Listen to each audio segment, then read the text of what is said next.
महाभारत का वो भयंकर युद्ध खत्म हो चुका था।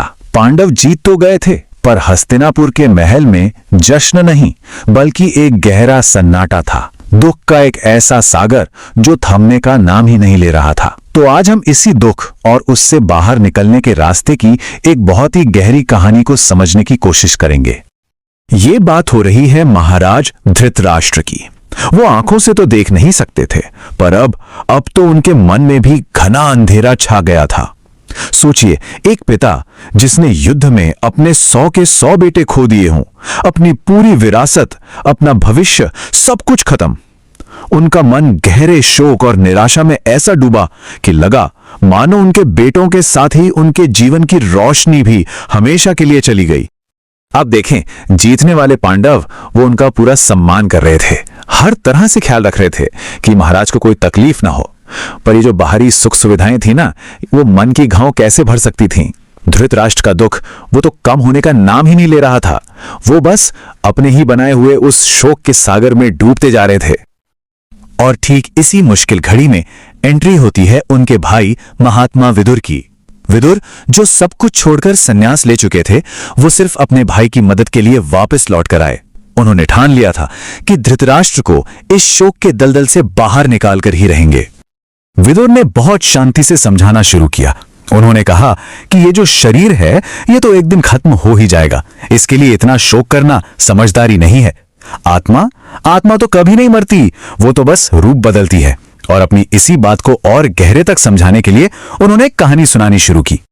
और ये कोई ऐसी वैसी कहानी नहीं थी, ये एक बहुत ही, कह सकते हैं, अजीब और रहस्यमयी कथा थी। एक ऐसी कहानी जो सिर्फ राजा धृतराष्ट्र के लिए नहीं, बल्कि शायद हम सबके लिए कुछ गहरे सबक छिपाए हुए थी। तो कहानी कुछ यूं है। कल्पना कीजिए, एक घना भयानक जंगल, इतने ऊंचे और घने पेड़ कि दिन में भी रात जैसा अंधेरा छाया हुआ है। चारों तरफ कांटेदार झाड़ियां और जंगली जानवरों की दहाड़े गूंज रही हैं। और इसी खतरनाक जंगल में एक ब्राह्मण बेचारा अपना रास्ता भटक गया है। पर उसकी मुसीबतें यहीं खत्म नहीं होती। अचानक एक डरावनी राक्षसी उसके पीछे पड़ जाती है। वो हर मोड़ पर उसे घेर लेती है, अपना बड़ा सा मुंह खोले मानो बस अभी उसे निगल ही जाएगी। अब वो ब्राह्मण अपनी जान बचाने के लिए बेतहाशा बस भागे जा रहा है।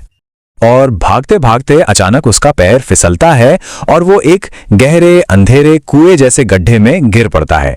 लेकिन किस्मत से गिरते गिरते उसके हाथ में एक पेड़ की जड़ आ जाती है और वो बीच में ही लटक जाता है।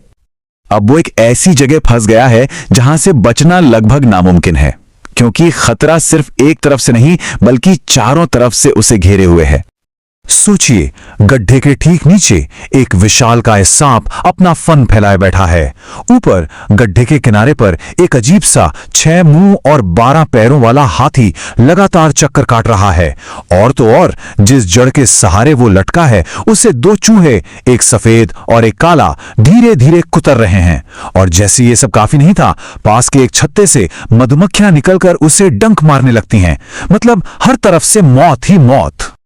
मगर इसी जानलेवा उथल पुथल के बीच एक बहुत ही अजीब बात होती है। जिन मधुमक्खियों के डंक उसे दर्द दे रहे थे, उन्हीं के छत्ते से शहद की मीठी मीठी बूंदें टपककर सीधा उसके मुंह में गिरने लगती हैं। और यहीं आता है कहानी का सबसे हैरान करने वाला मोड़। मौत सर पर है, नीचे सांप, ऊपर हाथी, जड़ कट रही है, पर वो ब्राह्मण, वो इन सब जानलेवा खतरों को भूलकर बस उस शहद की मिठास में पूरी तरह से मग्न हो जाता है। धृतराष्ट्र भी ये सुनकर हैरान रह गए। उन्होंने विदुर से वही सवाल पूछा जो शायद इस वक्त हम सबके मन में आ रहा है। आखिर इस पहेली जैसी कहानी का मतलब क्या है? अब विदुर ने इस कहानी के पीछे छिपे गहरे रहस्यों से पर्दा उठाना शुरू किया।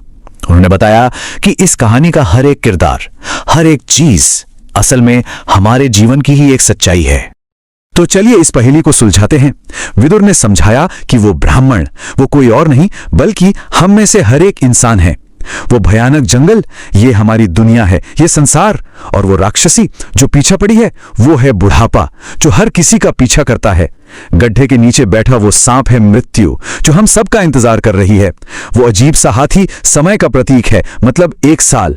और सबसे जरूरी, वो सफेद और काले चूहे, वो हैं दिन और रात, जो लगातार हमारी जिंदगी की डोर को काट रहे हैं। और हां, वो शहद की बूंदें, वो हैं इस दुनिया के छोटे छोटे पल भर के सुख, हमारी इच्छाएं, हमारी कामनाएं। तो इस पूरी कहानी का जो सार है, जो सेंट्रल आइडिया है, वो यही है, इंसान की फितरत कि वो जीवन की बड़ी और अटल सच्चाइयों को भूलकर छोटे छोटे पल भर के सुखों के पीछे भागता रहता है। तो हमारे सामने हमेशा 2 रास्ते होते हैं, है ना? एक रास्ता है उन शहद की बूंदों के पीछे भागते रहने का, ये जानते हुए भी कि समय के चूहे हमारी जिंदगी की जड़ को काट रहे हैं और नीचे मौत इंतजार कर रही है। और दूसरा रास्ता है इस सच्चाई को समझने का और इन छोटे मोटे सुखों के मुंह से निकलकर सच्ची स्थायी शांति की तलाश करने का। और फिर विदुर ने सीधे धृतराष्ट्र की आंखों में, खैर उनके मन में झांककर कहा कि महाराज, वो ब्राह्मण कोई और नहीं, वो आप ही हैं। राज्य का मोह, अपने बेटों का अंधा प्रेम, यही तो थी वो शहद की बूंदें जिनके स्वाद में आप इतने खो गए कि आने वाले विनाश को पूरी तरह नजरअंदाज कर दिया। तो अब सवाल ये था कि इस ज्ञान से समाधान कैसे निकलेगा, क्योंकि विदुर ने सिर्फ प्रॉब्लम नहीं बताई थी, उन्होंने इसका हल, शांति तक पहुंचने का रास्ता भी दिखाया था। विदुर की शिक्षा का सार बहुत सीधा और साफ था कि जो चीजें हमेशा नहीं रहने वाली, जो अस्थिर हैं, उनसे लगाव रखना, उनसे मोह करना बुद्धिमानी नहीं है। शांति पाने के लिए उन्होंने 3 बहुत ही सरल रास्ते बताए। पहला, ये समझिए कि जो चीजें हमेशा नहीं रहेंगी, उनकी इच्छा करना ही दुख की जड़ है। दूसरा, अपने बेटों, अपनी शक्ति, अपनी संपत्ति से इस मोह को धीरे धीरे छोड़िए। और तीसरा, सच्ची और स्थायी शांति अपने आप मिल जाएगी। और जानते हैं इसका असर क्या हुआ? असर अद्भुत था। महाराज धृतराष्ट्र को यह ज्ञान समझ आ गया।